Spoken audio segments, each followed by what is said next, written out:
అలా కట్ చేసుకోవడమే. ఓకేనా, అంతేనండి.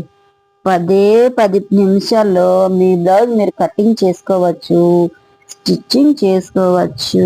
ఓకేనా, ఇదిగో ఫ్రంట్లో ఒక్క హాఫ్ ఇంచు, 3/4 ఇంచ్ అయినా హాఫ్ ఇంచ్ అయినా లోతు తీసుకుంటే సరిపోద్ది ఫ్రంట్ పార్ట్కి హ్యాండ్. ఓకేనా, ఫ్రంట్ పార్ట్ మేము లోతు తీసుకున్నామని తెలియడానికి అలా తీసేసుకోవాలి చూపించినట్టుగా. ఫ్రంట్ పార్ట్లో లోతు తీసుకున్నామని తెలియడానికి ఒక చిన్న కసక పెట్టుకునేటట్టు కట్ చేసుకుంటే అది ఫ్రంట్ పార్ట్ అని అర్థం. మెయిన్ క్లాత్ మీద పెట్టేసుకొని ఇక కట్ చేసుకోవడమే. ఓకేనా, ఫస్ట్ టైం నా వీడియో చూసినట్టయితే లైక్ చేయండి, షేర్ చేయండి, సబ్స్క్రైబ్ చేయడం మర్చిపోకండి. ఓకేనా, కామెంట్ చేయండి చిన్నగా మీకు ఎలా అనిపించింది ఈ వీడియో, మీకు ఉపయోగపడుతుందా లేదా అనేది నాకు తెలుస్తుందండి. ఓకేనా, ఇది అయితే బ్లౌజ్ పీసు వేరే వాళ్ళు కుట్టారట, దీని మీద ఈ చీర మీద అయితే కరెక్ట్ కుట్టలేదంట. మళ్ళీ ఆ బ్లౌజ్ పక్కన పడేసి మళ్ళీ ఒకటి ఇది 350 పెట్టేసి